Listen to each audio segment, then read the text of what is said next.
Hello everybody! I'm so delighted to talk to you. This year's DMEXCO topic is Attitude Matters. And I think this is a really relevant topic. It's a relevant topic for everybody. What do I mean by everybody?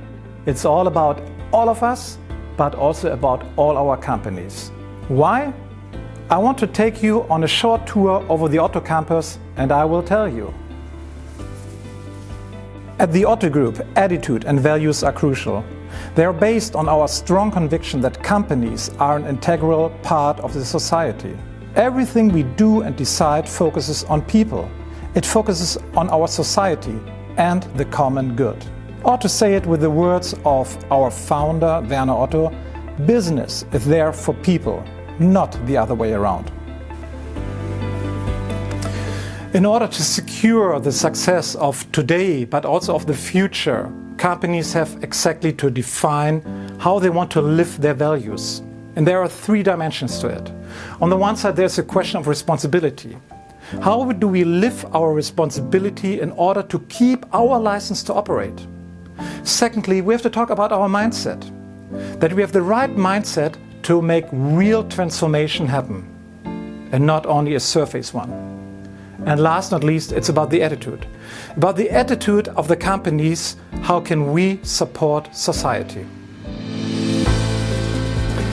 I'm totally convinced that the attitude of a company, in the sense of how do we live up to our responsibility, becomes the license to operate. Why this? It's about the customer values. If we as a company do not share the same values as our customers, we will have a problem in the mid or long term. Of course, we have to offer the right products, the right services, the pricing and innovations, etc. But it's about the value set of a company.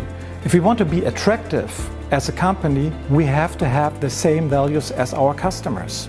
People are looking more and more for certain topics, especially the younger generation. And they want to see that we are living up to these values. If we don't do so, they probably avoid these companies or even boycott these companies. Hey, hello. Hey. Especially when I look at the generation Y and Z, this becomes somehow the sine qua non condition for them to make a buying decision. In the Otto Group, we were well prepared for it. And I would like to share a little story with you. I have now the privilege and the honor to be the CEO of the Otto Group. I started at Otto almost 30 years ago, and it was quite interesting. When I received my first employment contract, it was printed on recycled paper. And I was really surprised about it. And at the very first day in the company, I was taught how to handle waste, to separate waste between paper, plastic and other stuff. It was quite interesting to see. And honestly, I needed some time to get used to it, and honestly, I needed even more time to understand it, what it's behind. And Michael Otto put this topic of environmental protection to work in a sustainable way in the heart of the business already in 1986. He anchored it in the strategy and the goals of the Otto Group. And Michael Otto told me several times, when he talked about these topics in the late 80s, a lot of people were laughing at him. Today, nobody is laughing at Michael Otto anymore. The opposite. Michael Otto, as well as the entire Otto Group, are seen as pioneers in sustainability questions. And we have made a lot of effort in responsible commerce, in the question of sustainability or environmental protection. And it's interesting to see these days when we are facing the Friday for Future protests, etc., we see that our attitude pays off. And even more, we can see that because of this, we are opening up doors for new consumers. The Otto Group's vision is responsible commerce that inspires. And it should not only inspire our consumers or customers, it should inspire also our colleagues. And when I'm talking about colleagues, I'm talking about our current colleagues, as well about our future colleagues. Everybody these days is talking about the purpose of a company. But the question is there a real purpose behind? Or is it more like a PR-driven, by consultant-supported purpose, which is not a true purpose? if you don't have the right attitude and the right values, it's rather difficult to recruit the right people in the future. So we can also see on the consumer side as well as on the employee side, it's one of the keys for the operating license. In the last years, various media have called us the world champions of transformation. But actually, this transformation didn't start like 5 years ago. It started actually in 1995. And it is an ongoing transformation which will keep on running in the next years as well. And I think it's somehow visible here on campus with this kind of construction. Back in 1995, we took the entire Otto assortment online. That was a very smart, a forward-looking move that has enabled the very survival of our company. We changed our complete approach. And it was not so much about us. It was much more about keeping up with the speed of digitalization. It was about the speed of the change in customer behavior. And it was about the speed of changing our business model. And all this stuff is not for our own sake. It's about survival. We made a lot of progress. We realized great achievements. But nevertheless, after time, we came to the conclusion that we have to change our overall approach. Only scratch on the surface when we talked organizations, leadership principles, or processes. But we needed to go much deeper into the mindset of ourselves, which drives our behavior. And we started this process which we called Kulturwandel 4.0, Cultural Change 4.0. We started it almost 5 years ago, talking about participation, collaboration, the question of trust, transparency, and so on. It has changed. And honestly, today I can say, yeah, it works. It works quite well, even before Corona times. But in Corona times, of course, it helped us tremendously. I can give you a lot of examples how cultural change has changed the way how we are working within the Otto Group. But I want to give you one specific example. We have some logistic facilities in the south of Germany, in Graben, next to Augsburg, which belongs to the Hermes Germany company. And it was really interesting to see in times of COVID-19, they realized in this facility that they had some free capacity. On the other side, we faced a lot of strain within the other entities within Hermes Germany.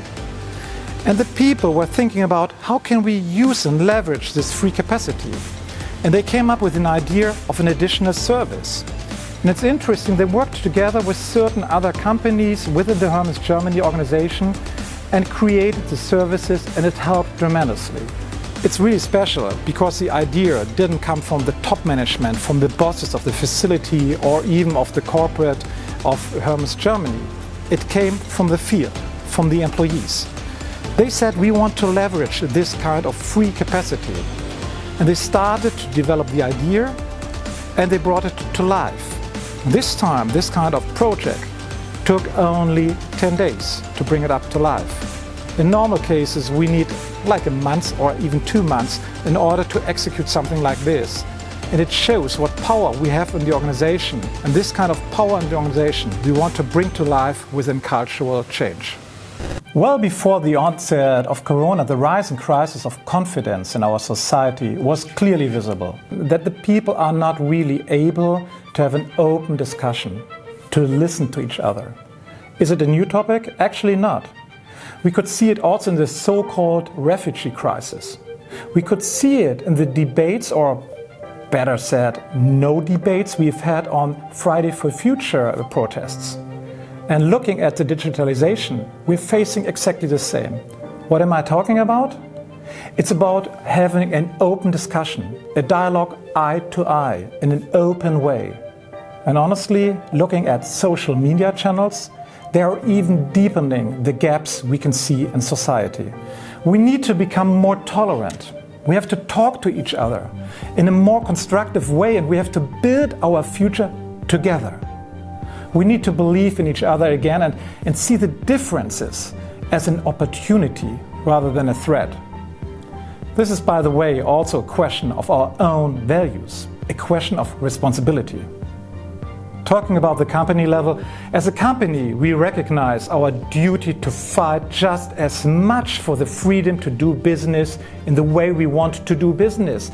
But at the same time, we have to consider the how we are doing business as well. We have to conduct our business responsibly for the sake of what we really love, our social market economy. Or I would put it probably today in new words, our eco-social market economy. And honestly, we see ourselves as part of our society. And therefore, honestly, we are part of the problem. But, and this is a big but, we are also part of the solution for the challenges of our time. This is the reason why we started a dialogue across society with different people, not only business people, but people in politics, in science, in media, NGOs, and so on. We want to have an open platform to discuss, but not only discuss, but also find solutions. What kind of solutions? We want to enhance the confidence in society again. And of course, there are different fields. We will focus on one field because it's our home turf, so to say, at the Otto Group. We want to talk about digitalization. There is a lot of uncertainty about digitalization, and we have to give answers also from the business side, but together with the other people in society on the questions: how do we treat personal data? How does work look like in the future of digitalization? Now it's absolutely important, more than ever, that we go for exactly the topic of this time's DMEXCO, attitude matters.